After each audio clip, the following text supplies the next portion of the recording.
So good morning to all of you. आप सभी का आपके अपने यूट्यूब चैनल एग्ज़ाम की में स्वागत है। जैसा कि अब तक हम लोग ने टेक्नोमेट्री कंप्लीट कर ली, आज हमारी नई यूनिट होगी कर्व।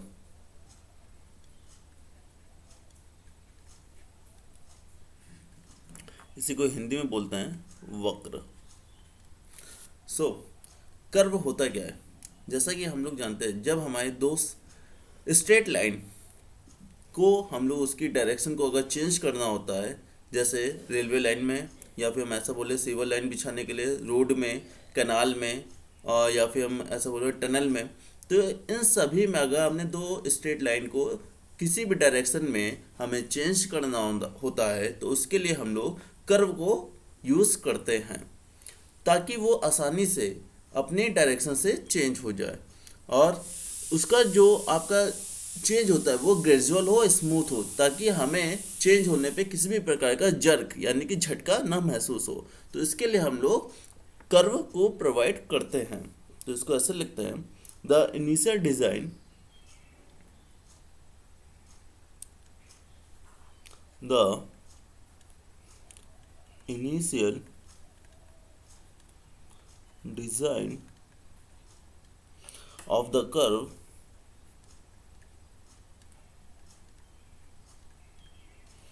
is generally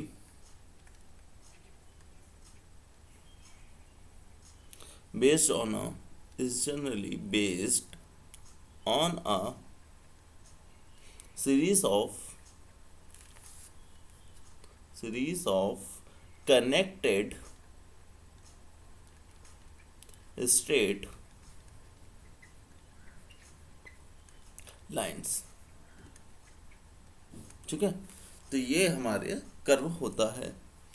इसी में हम लोग आगे लिखते हैं कि in the final design in the final design a curve is provided a curve is provided at the intersection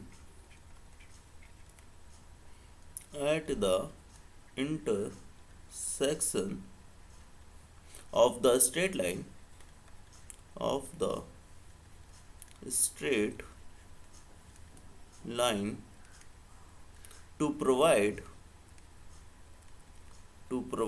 a gradual change a gradual change in the direction in the direction। ठीक है, तो मतलब कि जब हम लोग straight line का जो इंटरसेक्शन पे जहाँ पे हम लोग कर्व को प्रोवाइड करते हैं, तो वहाँ पे हम लोग ग्रेजुअल चेंज डायरेक्शन में देखते हैं। ठीक है, तो ये हो गया कर्व। अब बात आती है कि कर्व कितने टाइप के हैं। तो इसी में हम लोग देखते हैं कि एक होता है हॉरिजॉन्टल कर्व। तो horizontal curve is provided horizontal curve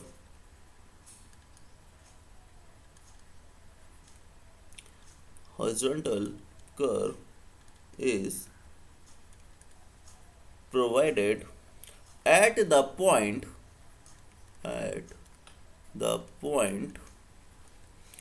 where the two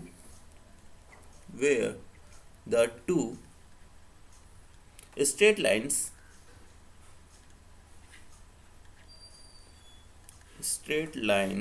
intersect in the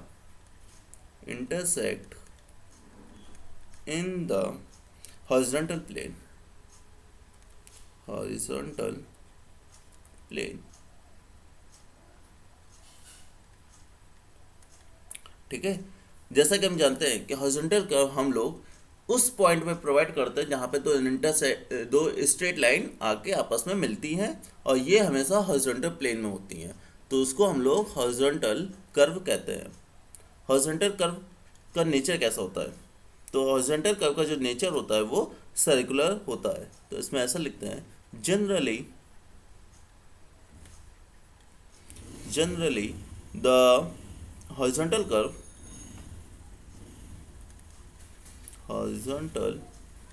curve provided are curves provided are circular in nature, circular in nature। कभी भी कोई आपसे पूछे कि हॉरिजॉन्टल कर्व का नेचर कैसा होता है तो कैसा होता है, सर्कुलर। ठीक है, तो ये तो हो गया हॉरिजॉन्टल कर्व। एक होता है हमारा वर्टिकल कर्व। तो वर्टिकल कर्व हम लोग प्रोवाइड करते हैं उस पॉइंट पे जहाँ पे दो स्ट्रेट लाइन आपस Sorry, में आके the मिलती internet and हैं। I aren't talking right now. एक सेकेंड, आके आपस में आके मिलती हैं और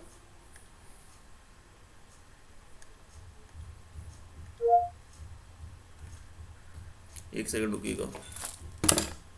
I'm sorry, the internet and I aren't talking right now. हाँ, आपस में आके मिलती हैं और वो प्लेन जो होता है वो वर्टिकल प्लेन होता है, तो उसको हम लोग वर्टिकल कर्व कहते हैं। तो ऐसे लिखें, vertical curve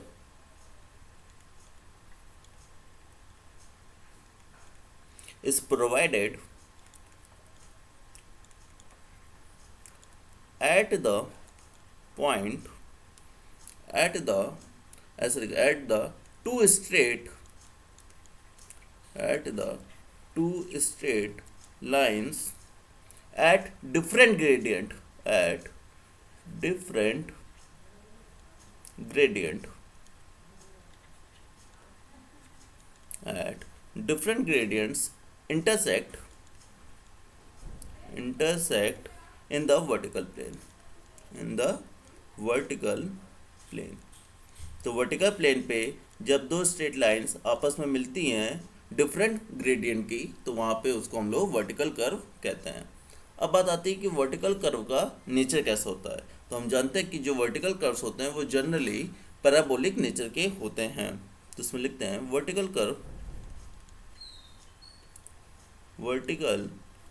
curves are generally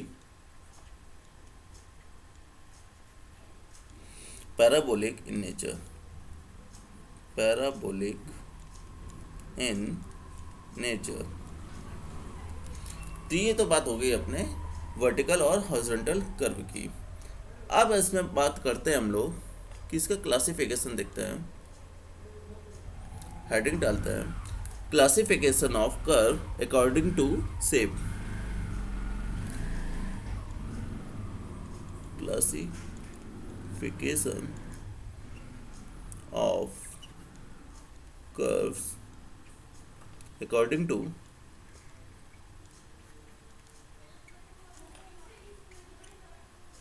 shapes. ये सारी चीज़ें आप लोगों ने ट्रांसपोर्टेशन इंजीनियरिंग में भी पढ़ी होगी। ठीक है, तो हम जानते हैं कि शेप के अकॉर्डिंग में हमारे पास कई प्रकार के कर्व होते हैं। जैसा कि फर्स्ट होता है सिंपल कर्व,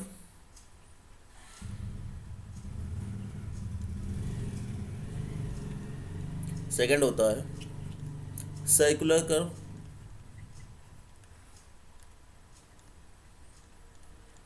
एंड थर्ड होता है पैराबोलिक कर्व।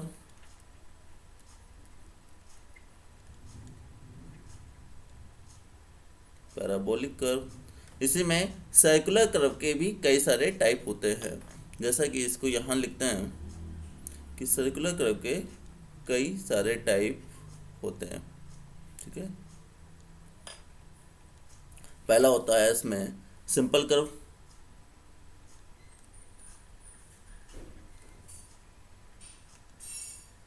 कंपाउंड कर्व,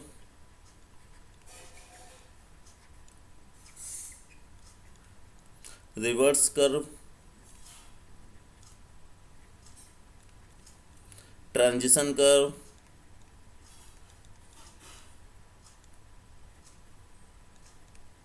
लेमिनस्केट,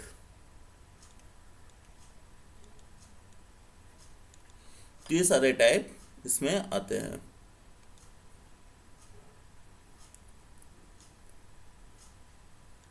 ठीक, तो चलिए सबसे पहले हम लोग इसको समझते हुए चलते हैं कि सिंपल सर्कुलर कर्व क्या होता है।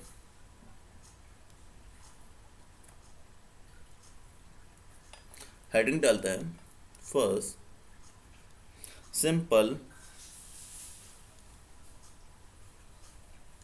Circular curve.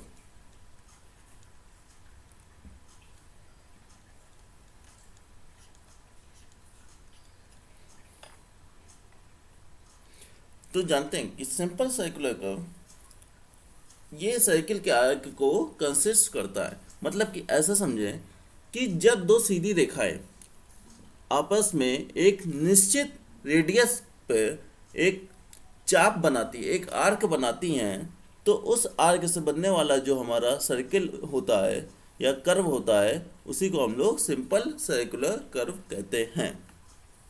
तो इसमें ऐसे लिखे, a simple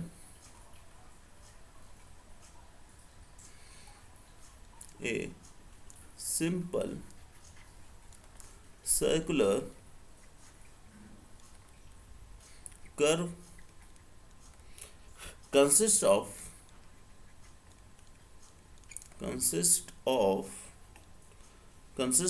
a arc of the circle। Circle के आर्क को कंसिस्ट करता है। और this curve is tangential to two straight lines of the root। ठीक है, तो ये होता है हमारा सिंपल सर्कुलर कर्व। ये अब दिखाई कैसे देता है, तो चलिए इसके फिगर के थ्रू से समझ लेते हैं। इसका फिगर से देखते हैं कि मान लेते हैं ये हमारा पॉइंट है, इसको हमने नाम दिया O। एक स्ट्रेट लाइन हमारी ये है और एक स्ट्रेट लाइन कुछ वही मान लेते हैं कुछ ये है। ठीक है, इसको नाम दिया हमने A, इसको नाम दिया हमने B। अब इन दोनों स्ट्रेट लाइन को अगर हमें एक कर्व से मिलाना हो तो ये कर्व कुछ इस प्रकार बनेगा।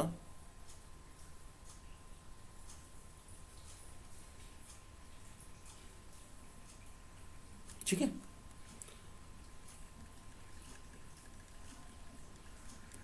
तो ये बनने वाला कर्व हमारा सिंपल सर्कुलर कर्व होगा, जिसका O से B की जो दूरी होगी R होगी, O से A की दूरी भी R होगी। ये रेडियस है हमारी। ठीक,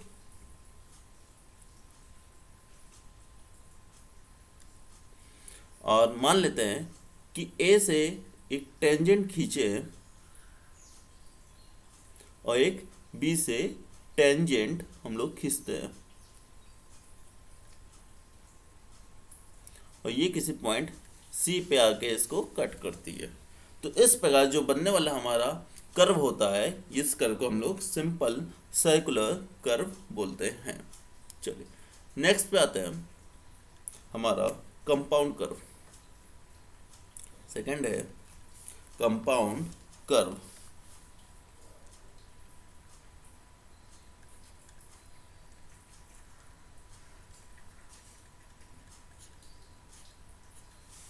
तो कंपाउंड कर्व क्या होता है?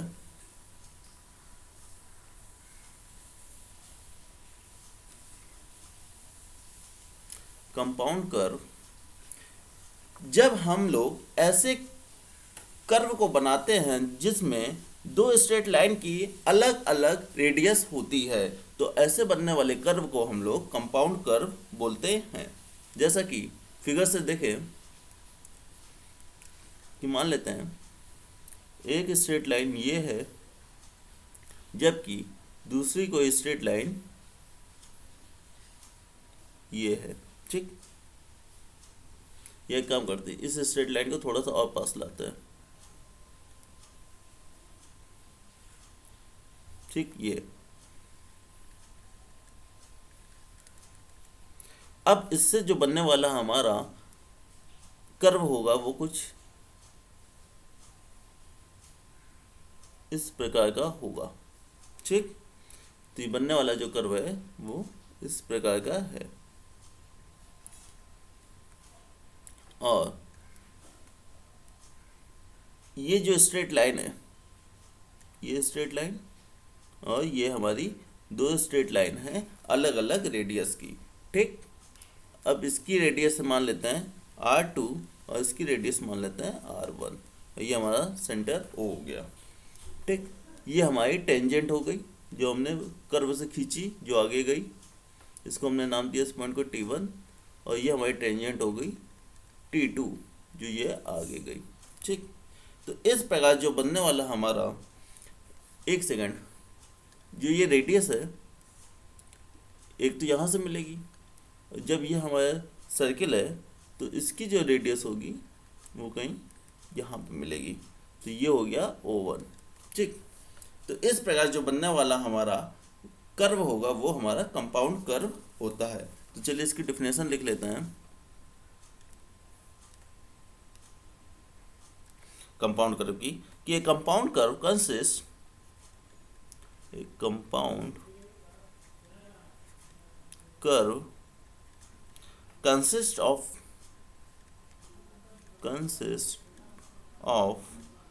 two circular arcs of different radii, of different radius है ना इसकी, different radii with their centers of curvature on the same side,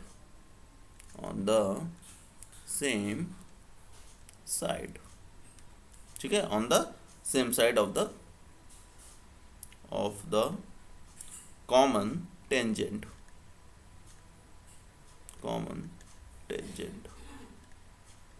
तो ये होता है हमारा कंपाउंड कर्व जिसमें हमारी डिफरेंट रेडियाई होती है। देखो R1 अलग है और R2 हमारी डिफरेंट है। ठीक है, तो ऐसे मिलने वाले कर्व को हम लोग कंपाउंड कर्व बोलते हैं। चलो अब बात आती है अपने, इसके बाद नेक्स्ट होता है रिवर्स कर्व। थर्ड है रिवर्स कर्व।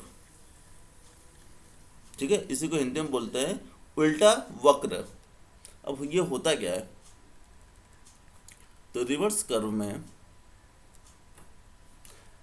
हम लोग जानते हैं कि जब ऐसे दो कर्व जिनकी रेडियस तो इक्वल भी हो सकती है या फिर डिफरेंट भी हो सकती है, लेकिन जो उनके सेंटर होते हैं वो अपोजिट डायरेक्शन में होते हैं, तो ऐसे बनने वाले वक्र को या कर्व को हम लोग रिवर्स कर्व कहते हैं। जैसे कि समझो ऐसे है,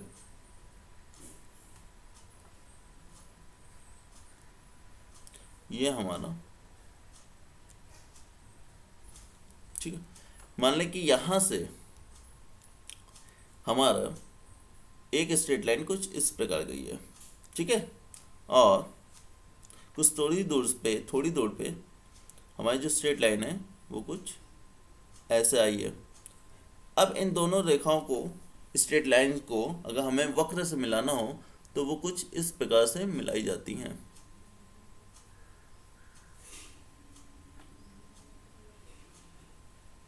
ठीक है, कुछ इस प्रकार से मिलाई जाती हैं। इसको नाम दे देते हैं, ये सेंटर है O2, इस सेंटर को नाम देते हैं O1, ये रेडियस हो गई R1, ये रेडियस हो गई R2, ये हो गया T2 से ये पॉइंट, ये वाला पॉइंट T1। तो इस प्रकार से बनने वाले कर्व को हम लोग रिवर्स कर्व बोलते हैं। ठीक, तो इसमें लिखते हैं कि a reverse curve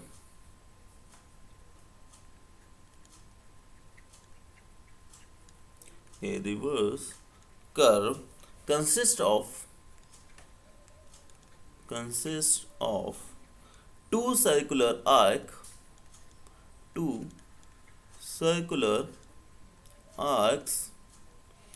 either of, इसमें ब्रैकेट में लिखते हैं, या तो सेम हो या तो फिर डिफरेंट रेडिया के हो, either of सेम और डिफरेंट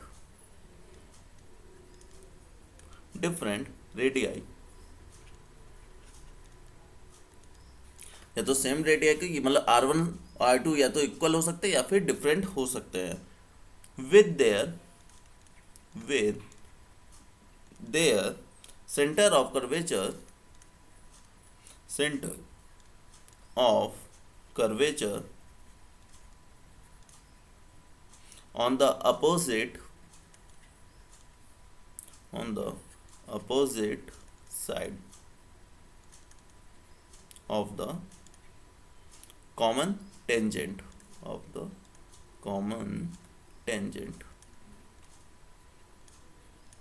ये होता है हमारा रिवर्स कर्व। ठीक है, तो इस प्रकार हम लोगों ने ये कर्व अपने देख लिया। चलिए, अब आती है बात कि ट्रांजिशन कर्व क्या होता है। तो ट्रांजिशन कर्व तो आप लोगों ने बहुत अच्छे से पढ़ा होगा कि ट्रांजिशन कर्व जब हम लोग स्ट्रेट लाइन को एक सर्कुलर रेडियस में, जिसकी रेडियस आर होती है, मान लेते हैं स्ट्रेट लाइन की रेडियस है इन्फिनिटी, और इन्फिनिटी रेडियस से जब लोग आर रेडियस पे आते हैं तो हम लोग वहाँ पे ट्रांजिशन कर्व को प्रोवाइड करते हैं। ठीक है, जिससे जो व्हीकल चला रहा होता है व्यक्ति, उसको किसी भी प्रकार का झटका यानी कि जर्क महसूस ना हो, तो वहाँ पे हम लोग ट्रांजिशन कर्व प्रोवाइड करते हैं। तो ये तो बात हो गई यहाँ तक की। अब बात करते हैं हम लोग, हेडिंग डालते हैं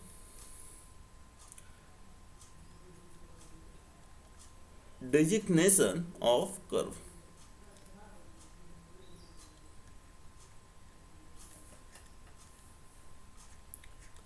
ठीक, तो ये सामान्यतः इसमें क्या करते हैं कि जब किसी भी कर्व की हम लोग शार्पनेस को देखते हैं, मतलब उसकी जो शार्पनेस है, कितना वो शार्प है, उसको देखने के लिए हम लोग दो मेथड का यूज करते हैं, जिसमें जैसा कि जानते हैं फर्स्ट है रेडियस ऑफ कर्वेचर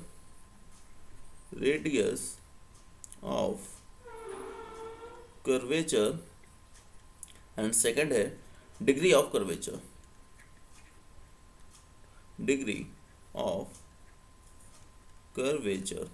ठीक, अब होता क्या रेडियस ऑफ कर्वेचर, तो रेडियस ऑफ कर्वेचर का हम लोग नॉर्मली यूज कहाँ किया जाता था, ब्रिटेन में। ठीक है ना, तो ब्रिटेन में रेडियस ऑफ कर्वेचर का यूज किया जाता था।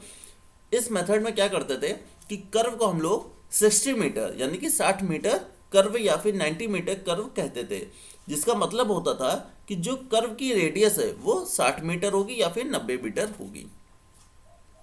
तो इसमें हम लोग लिखते चलते हैं कि रेडियस ऑफ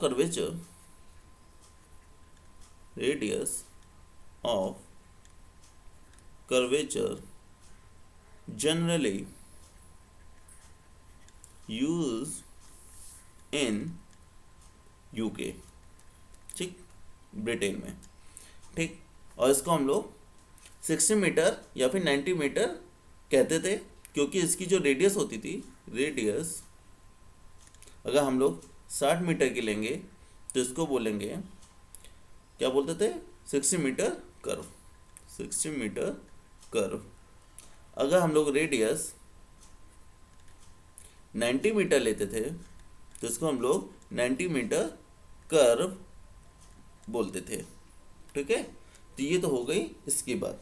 अब इसमें क्या होता था डिग्री ऑफ कर्वेचर में, तो डिग्री ऑफ कर्वेचर में हम लोग मेनली तो पहली बात ये करते, ये यूज़ कहाँ होता था, तो डिग्री ऑफ कर्वेचर अमेरिका या फिर इंडिया में, अमेरिका और इंडिया दोनों और इससे ज़्यादा देशों में यूज़ किया जाता था। ठीक है ना, तो डिग्री ऑफ कर्वेचर का यूज़ हम लोग करते हैं। अब इस मेथड में होता क्या है कि कर्व को हम लोग 1 डिग्री कर्व या फिर 2 डिग्री कर्व कहते थे, जिसका मतलब ये था कि जो सेंटर से जो आर्क बन रहा है, वर्क मतलब जो कर्व का जो आर्क बन रहा है वो 1 डिग्री या 2 डिग्री का एंगल बनाए। अगर 1 डिग्री का एंगल बन रहा है तो हम लोग 1 डिग्री का कर्व बोलते थे, 2 डिग्री का एंगल बन रहा है तो 2 डिग्री का कर्व बोलते थे। तो degree of curvature generally used in America, India, etc. ठीक, डिग्री ऑफ, तो इसमें ऐसा लिखें कि 1 degree curve means 1 degree angle in curve. जब कर्व में 1 डिग्री का एंगल होगा तो हम उसको 1 डिग्री कर्व, 1 डिग्री आपका ये बोलते थे कर्व, ठीक है ना, 1 डिग्री कर्व है। और जब 2 डिग्री कर्व की बात हो तो it means 2 degree angle in curve, ठीक है। तो 2 डिग्री का एंगल बनता था। तो ये तो बात हो गई इसकी।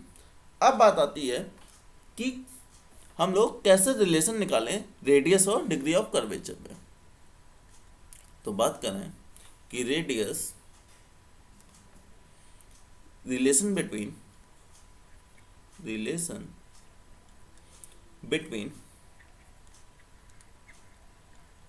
रेडियस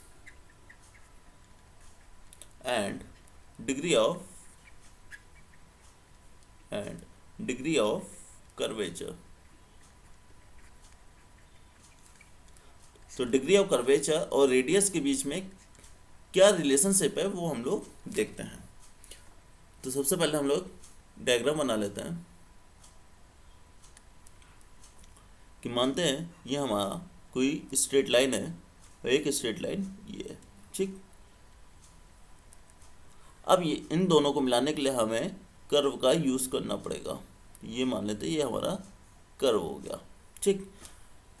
इस पॉइंट को हम लोग कहते हैं पॉइंट ऑफ कर्वेचर। इसको नाम देते हैं T1।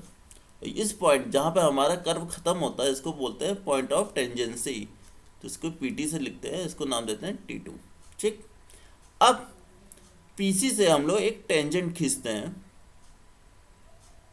और एक टेंजेंट हम लोग T2 से खींचते हैं, ठीक है। अब यहाँ पे हम लोग ये जो पॉइंट है इस पॉइंट से रेडियस सेंटर O तक हम लोग एक सीधी रेखा खींच लेते हैं, ठीक। तो यहाँ पे अब ये देखिए जो सेंटर हमारा O है, अब इसको समझते हुए चलेंगे। सेंटर O पे जो ये एंगल बन रहा है, ये एंगल, अब इस एंगल को ये लाइन काट रही है। तो मतलब मान लेते हैं कि अगर ये एंगल हमारा फाई है तो ये एंगल कितना हो जाएगा 5/2 और ये एंगल कितना हो जाएगा 5/2। इतना समझ में आई बात। अब इस बात में हम लोग ये देखें कि हाँ,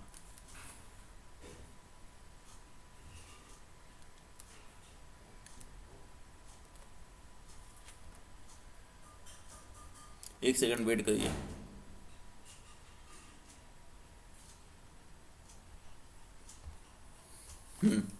अब यहाँ पे हम लोग रिलेशनशिप निकालना है। तो सबसे पहले अगर हम लोग मान लें कि कर्व की जो रेडियस है वो r है, तो कर्व की रेडियस हम लोग ने r मानी, जो कि ये r हो गई, ठीक। ये कर्व की रेडियस हो गई r।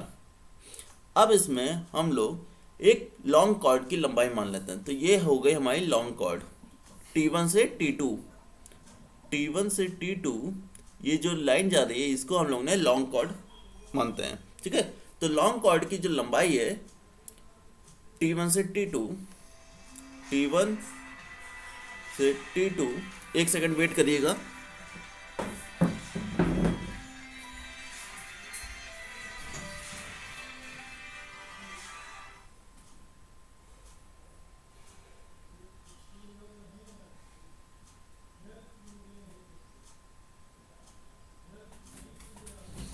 हाँ जी, तो T1 T2 जो ये लॉन्ग कॉर्ड गई है इसकी लंबाई हम लोग ने 30 मीटर मान लेते हैं, ठीक है। इसकी लंबाई है 30 मीटर। तो T1 T2 की लंबाई 30 मीटर मान ली। तो अब बात होती है कि जो हमारा पॉइंट सेंटर का है, इस सेंटर के पॉइंट को हम लोग C मान लेते हैं, ठीक। तो T1 से C की वैल्यू कितनी होगी? अगर ये सेंटर पे है तो T1 से C, या फिर ऐसा बोले कि T2 से C की वैल्यू इक्वल होगी, जो कि 15 मीटर होगी, मतलब 30 मीटर का आधा हो जाएगा, ठीक। तो अब ट्रायंगल लेते हैं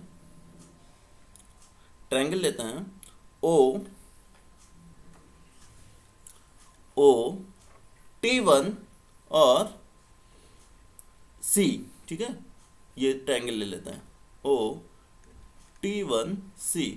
इस ट्रायंगल में हम लोग देखें, अगर यहाँ पे एंगल हमारा 5/2 बन रहा है तो साइन 5/2 क्या हो जाएगा, साइन 5/2 इक्वल टू क्या होगा बताइए, क्या होता है, लंब बटे कर्ण ना। तो साइन 5/2 हो जाएगा हमारा T1C अपॉन ओ T1। क्या समझ में आई बात, ये साइन 5/2 T1C अपॉन T1O या ओ T1 बोल लें, तो इक्वल टू ये क्या हो जाएगा, सेम चीज इधर कर लें। अगर यही सेम चीज ओ ट्रायंगल OCT2 ले तो OCT2 में भी यही होगा, sign 5/2 T2C upon O T2, ठीक, दोनों सेम हो जाएगा। तो यहाँ से अगर हम लोग वैल्यू पुट करें तो T1C क्या है हमारा, T1C होगा हमारा 15, तो 15 अपॉन OT1 क्या है, OT1 है R, तो साइन 5/2 इक्वल टू 15/R। तो इतना तो सबको समझ में आ गया ना। अब अगर मान ले कि जो फाई की वैल्यू है बहुत ही स्मॉल है, तो फाई की वैल्यू अगर स्मॉल है तो साइन 5/2 को हम लोग 5/2 रेडियन में ले सकते हैं। मान लें चूंकि sign 5/2 value is very small, then 5/2 then 5/2 takes 5/2 radian, ठीक, ये 5/2 है भाई, 5/2 रेडियन। चलो तो अब साइन 5/2 को हम लोग रेडियन में ले लेते हैं, तो R इक्वल टू क्या होगा बताओ, अगर यहाँ से हमें R निकालना हो तो R इक्वल टू क्या होगा बताओ, 15 अपॉन 5/2, ठीक है, 5/2 को रेडियन में लिए तो रेडियन कैसे कन्वर्ट करते हैं, पाई बटे 180 डिग्री, यही तो रेडियन होता है ना, हाँ सही है, 5/180 डिग्री। अब इसको भाई सॉल्व करो, तो ये सॉल्व करने में 15, ये हो जाएगा आपका 180 इंटू 2 360, तो 360 ऊपर भेज दो, ये कितना हो जाएगा पाई 5, ठीक है, इतना सबको समझ आएगा। अब इसको सॉल्व करोगे तो सॉल्व करने पे ये आएगा 1719/5, ठीक है, 1719/5। क्या ये समझ में आ गई बात, 1719/5, ठीक। तो ये हो गया अपना 30 मीटर चेन के लिए। For 30 metre length R equal to 1719/5, ये याद रखना है सबको, R इक्वल टू कितना, 1719/5, 30 मीटर लेंथ के लिए। अब मान ले कि अगर हमारी यही लेंथ 20 मीटर की है, फॉर 20 मीटर लेंथ हो जाए तो क्या होगा बताइए भाई, अगर 30 मीटर की जगह हम लोग 20 मीटर ले लें तो क्या होगा, तो कुछ नहीं। अब देखो फिगर में आ जाओ, ये जो हमारी T1 से T2 लॉन्ग कॉर्ड थी, अगर ये 30 मीटर की जगह 20 मीटर हो जाए तो ये दूरी T1C कितनी हो जाएगी, T1C तब कितनी हो जाएगी बताओ, तो ये हो जाएगी 10 मीटर ना, जब 20 है तो आधी 10 मीटर। तो कुछ नहीं करना है, क्या करो, R इक्वल टू 15 की जगह 10, फिर 5/2 इंटू रेडियन में कन्वर्ट करने के लिए पाई/180 डिग्री, तो 10 इंटू 360 डिग्री अपॉन पाई 5, ठीक, पाई 5, ये 10 है। तो अब इसको सॉल्व कर लो, तो सॉल्व करने पे कितना आएगा, ये 1146/5, ठीक। तो R equal to 20 metre chain के कितना आ गया, 1146/5, ये याद रखना है, फॉर 20 मीटर लेंथ, ठीक। तो 20 मीटर लेंथ के लिए 1146/5 आ गया। चलिए इसी में देख लेते हैं, अगर 100 मीटर की लेंथ हो जाए तो फिर क्या होगा, फॉर 100 मीटर लेंथ। अगर 100 मीटर की लेंथ होगी तो आर कैसे निकलेगा, कुछ नहीं करना, आधा कितना हो जाएगा 100 का, 50 इंटू 360 अपॉन पाई 5। इसको सॉल्व करने पे कितना आएगा, 5730 बाई 5। ठीक, तो 100 मीटर लेंथ के लिए हमारी रेडियस हो जाएगी 5730 फाई। तो इस प्रकार जो भी हमारी लॉन्ग कॉर्ड की लेंथ दे रखी होगी वहाँ से हम लोग रेडियस निकाल लेंगे। तो इस प्रकार आई होप गाइस कि आपको यहाँ तक की सारी चीज़ें समझ में आ गई होंगी। अब बात करते हैं हम लोग कि चलिए कौन सी चीज़ क्या होती है। तो चलिए इस फिगर में ही हम लोग यहाँ से समझते हुए चलते हैं। चलिए एक नई फिगर बना लेते हैं। ठीक है, नई फिगर बनाते हैं जहाँ पे हम लोग बेसिक डेफिनेशन समझ लेते हैं। Basic definition,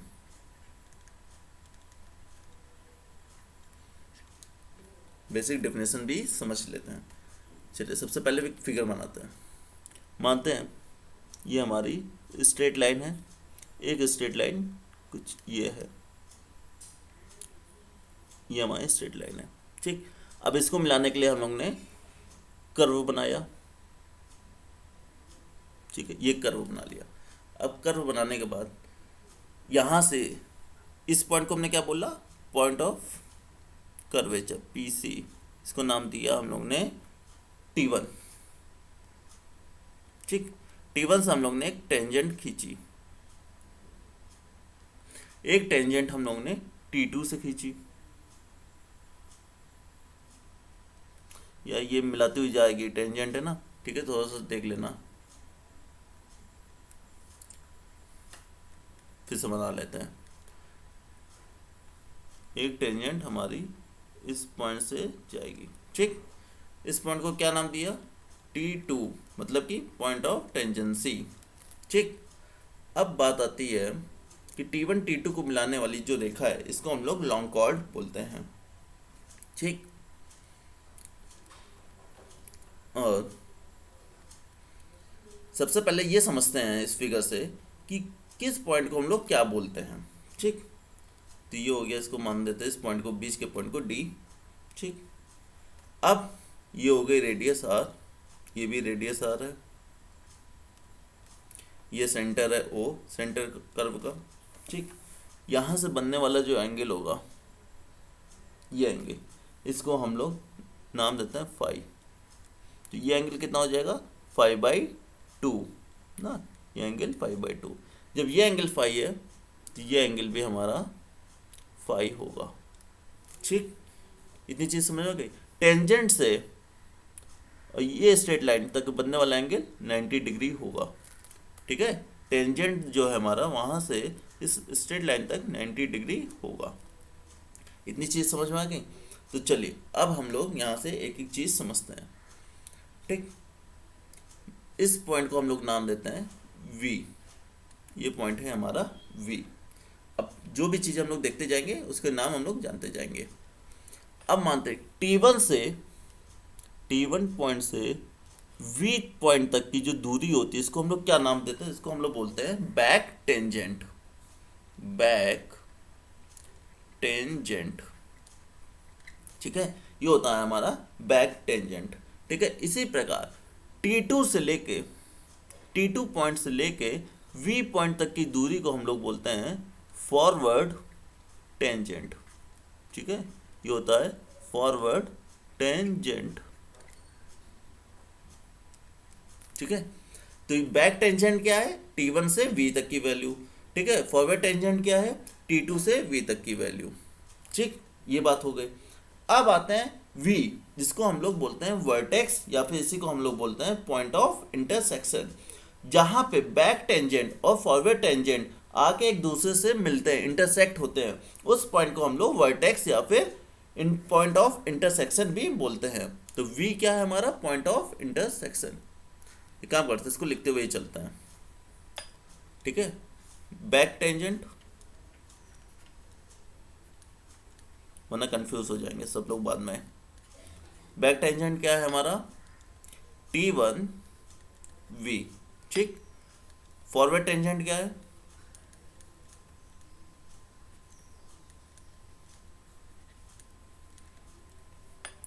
T2V। ठीक है, फिर बात आती है वर्टेक्स की। वर्टेक्स या फिर इसी को बोलते हैं हम लोग point of intersection. Point of intersection.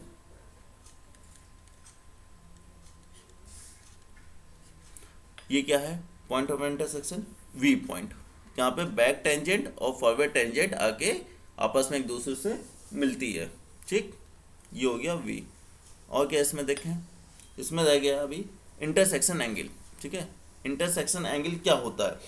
जहाँ पे हमारा फॉरवर्ड टेंजेंट और बैक टेंजेंट आकर आपस में इंटरसेक्ट करता है, इस पॉइंट को हम लोग इंटरसेक्शन एंगल बोलते हैं, जिसको हमने फाई नाम दिया। ठीक है, इसी को हम लोग बोलते हैं इंटरसेक्शन एंगल। फाई को ही इंटरसेक्शन एंगल बोला जाता है।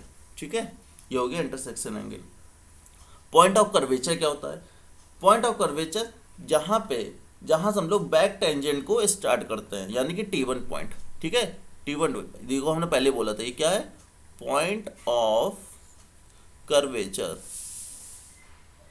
ठीक है, इसी को तो PC बोल रहे थे। ठीक है, तो ये T1 हो गया। PT क्या है? Point of tangency. Point of tangency. ठीक है, जहां पे आके हमारा कर्व खत्म होता है, एंड होता है। ठीक है, तो उस पॉइंट को हम लोग पॉइंट ऑफ टेंजेंसी बोलते हैं। या फिर ऐसा बोले, जहां से हमारा फॉरवर्ड टेंजेंट स्टार्ट होता है। फॉरवर्ड टेंजेंट यानी T2 से तो स्टार्ट हो रहा है, तो ये होता है पॉइंट ऑफ टेंजेंसी। अब बात आती है टेंजेंट डिस्टेंस क्या होती है। तो ये T1 से लेके V तक की जो दूरी है, ठीक है, यही होती है टेंजेंट डिस्टेंस। T1 पॉइंट से लेके V तक के पॉइंट को हम लोग टेंजेंट डिस्टेंस बोलते हैं। ठीक है, यहां पे लिख लेते हैं टेंजेंट डिस्टेंस।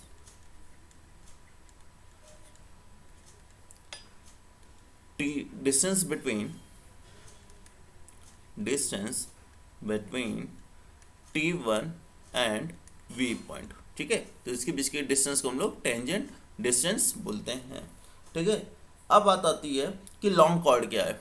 तो T1 से लेके T2 तक की जो दूरी है, ठीक है ना, ये दूरी T1 से लेके T2 तक की जो दूरी है, यहाँ से लेके, ये होती है लॉन्ग कॉर्ड। इसको हम लोग L से डिनोट कर लेते हैं। ठीक है, तो ये होती है लॉन्ग कॉर्ड। मिड ऑर्डिनेट क्या होता है? तो मिड ऑर्डिनेट कुछ भी नहीं है, इस D पॉइंट से लेके, ठीक है, D पॉइंट से लेके इस पॉइंट तक अपर पॉइंट ऑफ कर्व, इसको हम लोग C नाम देते हैं। तो इस पॉइंट को हम लोग मिड ऑर्डिनेट बोलते हैं। देखो C पॉइंट ये, और यहाँ से लेके D पॉइंट तक की दूरी जो है मिड ऑर्डिनेट। ठीक, यहाँ पे हम लोग लिख लेते हैं मिड ऑर्डिनेट। क्या है mid ordinate?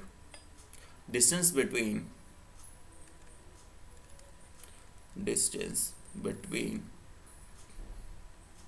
Point D and point C। ठीक है, पॉइंट D और पॉइंट C के बीच की दूरी को हम लोग ने मिड ऑर्डिनेट बोला। ठीक, इतना समझ में आ गया। अब बात आती है कि एक्सटर्नल डिस्टेंस क्या होता है। तो देखो V पॉइंट से लेके, V पॉइंट ये है, इस पॉइंट से लेके, कलर चेंज कर लेते हैं, V पॉइंट से लेके C पॉइंट तक की जो दूरी होती है, यहाँ तक की, इसी को हम लोग एक्सटर्नल डिस्टेंस बोलते हैं। ठीक है, लिखते हैं यहाँ पे एक्सटर्नल डिस्टेंस। तो क्या है? डिस्टेंस बिटवीन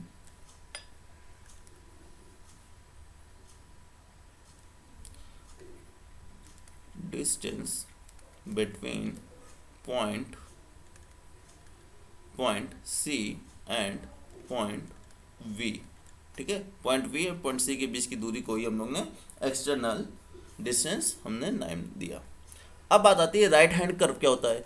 अगर हम अपने कर्व को, जो उसका जो प्रोग्रेस रूट होता है, ठीक है ना, अगर वो राइट साइड है तो उसको हम लोग राइट हैंड कर्व बोलते हैं। लेफ्ट हैंड कर्व, जब अपने कर्व को हम लोग बाईं तरफ प्रोग्रेस करते हैं तो उसको हम लोग लेफ्ट हैंड कर्व बोलते हैं। तो ये तो थी इतनी इस कर्व की बेसिक डेफिनेशन। तो आई होप गाइस कि आपको ये वीडियो अच्छे से समझ में आया होगा। अगर आपको वीडियो अच्छा लगा हो तो इसे लाइक करें, लाइक करके मेरा मोटिवेशन इंक्रीज करें और इसे शेयर करें अपने दोस्तों में। अगर आप हमारे चैनल में नए हैं तो इसे सब्सक्राइब करना ना भूलें। जय हिंद, जय भारत।